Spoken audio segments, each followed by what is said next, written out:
Gas is as expensive as hell. The average home price is up a gajillion%. Heck, the average home price here in Florida is up over 33%, and it just feels like everything costs more.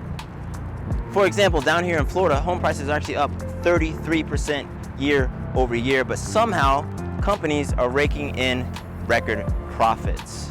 How is this happening? And what does it mean? My name is Forrest. I invest in stuff. I think you should too. Jason, go ahead, hit him with the intro.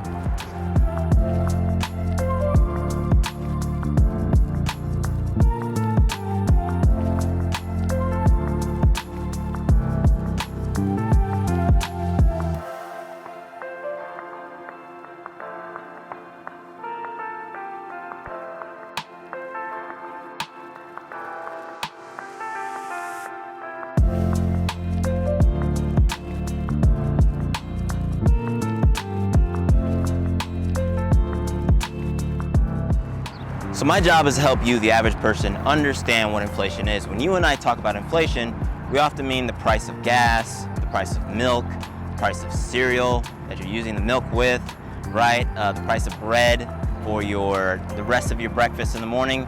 But what exactly is inflation? So I'm actually gonna read this off my phone to get it right. So according to the Federal Reserve Bank of Cleveland, statistical agencies start by collecting the prices of a very large number of goods and services.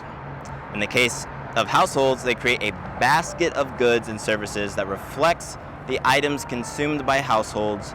The basket does not contain every good or service, but the basket is meant to be a good representation of both the types of items and quantities of those items that households typically consume. So again, CPI, that definition is actually for CPI, so the Consumer Price Index is used to measure inflation. It is actually not inflation though. We also have to ask the question, who decides what is in the basket, right? This is a government agency. This is actually just the Federal Reserve of the Bank of Cleveland. You know, who ultimately makes these decisions, and then how accurate are they? If you've ever worked at a business and tried to get, up-to-date information on anything, you know how long that takes. And so often it comes into question, how accurate is CPI? How accurate is inflation? And why the heck do they keep getting it wrong? So that's the Consumer Price Index, right? The measurement of the cost of that basket of goods, or just the stuff that we buy every day.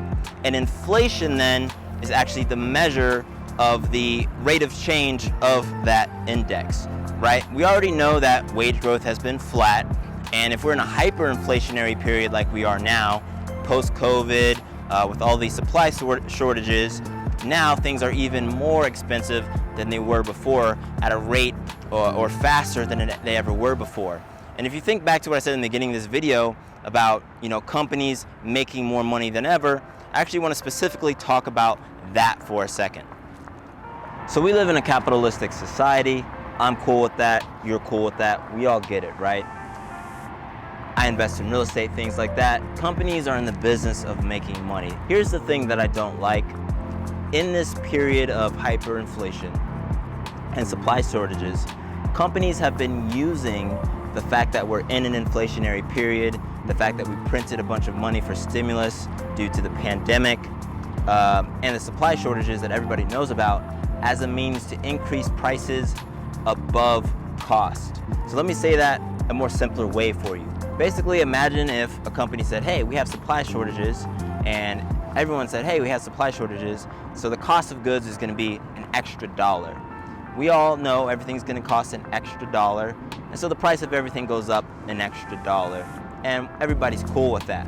But imagine if, in scenario B, companies go, hey, the cost of goods is all going up $1. Let's not tell everybody exactly how much the cost of goods has actually gone up, and let's raise the cost of goods $5, $10, $15.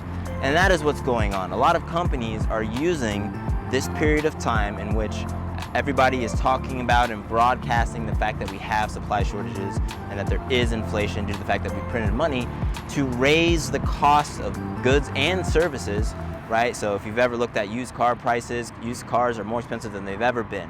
Homes as well, more expensive than they've ever been. They're always talking about a shortage in supply of homes. Complete BS, by the way. There are tons of vacant apartments everywhere, and until we actually max out that supply, that whole argument is moot. Point is, though, that companies are raking in record profits, and ultimately there isn't too much that we can do about it. Obviously, you can vote with your dollars. I encourage you to do so, but I wanted you to make aware of the fact that that is going on so that you can share that with who you know, and we all together can start to make a change. But I do want to focus on what you and I can do in this situation, so let's talk about that next.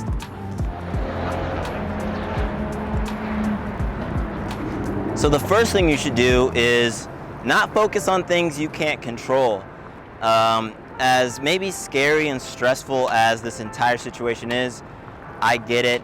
You know, I'm 31, I've been working hard for my money. I've been looking at the real estate market. I'm concerned about my ability to just do the things that everybody has always done, buy a house, live a comfortable life, right? But ultimately, I cannot control the real estate market. I can't control what happens with inflation, and I can't control gas prices, right? So as much and as easy as it is to stay mad every day and freak out, I encourage you not to do that. But I do want to talk about what we can do next. So let's get a little bit higher to talk about this. So what we can focus on is controlling our costs. So I just talked about housing, and this one is kind of a gotcha because housing prices are increasing year over year. But if you do buy a home, you can actually lock in your cost for housing for the next 30 years, right? So if you do happen to have a stash of cash already good to go, you buy a house today, get a 30-year mortgage, even though you might be buying houses at, you know, honestly, the most expensive they've ever been, you'll be locking in that cost. And so next year when prices are, you know, even 15, 20, 30% higher, you still are paying the same amount. And obviously that's one of the benefits to housing. Now, there always is the trade-off that you have to keep in mind. If you're gonna move in 5 years, transaction costs can eat up those benefits, but that's neither here nor there. The other thing that you and I can actually do is vote, right? Not going to get political. I'm not gonna talk about what my beliefs are, what your beliefs should be, but let's not think about the presidency, let's not think about Congress, but instead let's think about our local communities. How familiar are you with the people who are running your local communities? Who is in charge of zoning, right? We don't think about that. Zoning, the ability to build new housing, the type of housing, all of these things actually impact us on a day-to-day basis, and we can actually vote for the people who are making these decisions, go to our city hall, have an impact at a much local and real level instead of screaming off the mountaintops at a president who has no idea who we are and could care less how much we're paying in municipal taxes. So again, do not worry on or think about things that you can't control. There's a whole global, you know, game at play in terms of gas prices and things like that.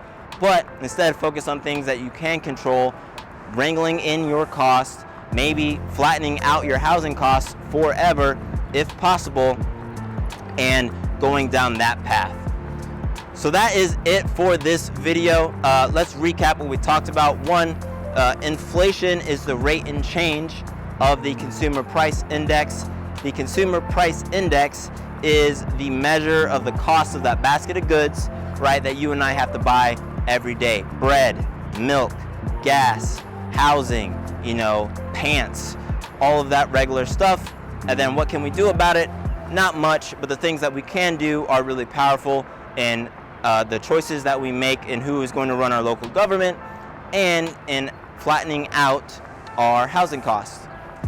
That is it, guys. My name is Forrest. I invest in stuff. You should too. But before you leave, hit the subscribe button, hit the like button, share this video with 2 of your friends. But that is it. See you in the next one.